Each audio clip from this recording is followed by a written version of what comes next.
Naniniwala ho ba kayo sa 2 to 3% lang sa dami ng sasakyan at ari-arian ng mga yan?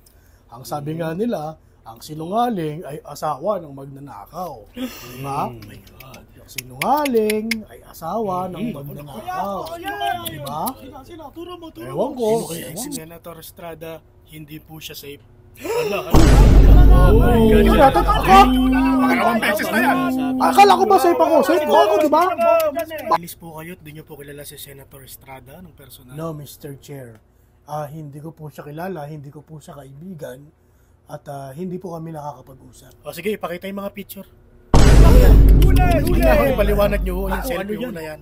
Umatin pa po siya ng birthday ni Senator. Bali, ayan po yung mga text po ni Senator Joel sa akin. Disappearing message po siya, kaya po pinitch. Your Honor, okay lang po ba na sabihin ko na lang po sa executive session yung mga iilan pa po sa mga... So, meron pa pala.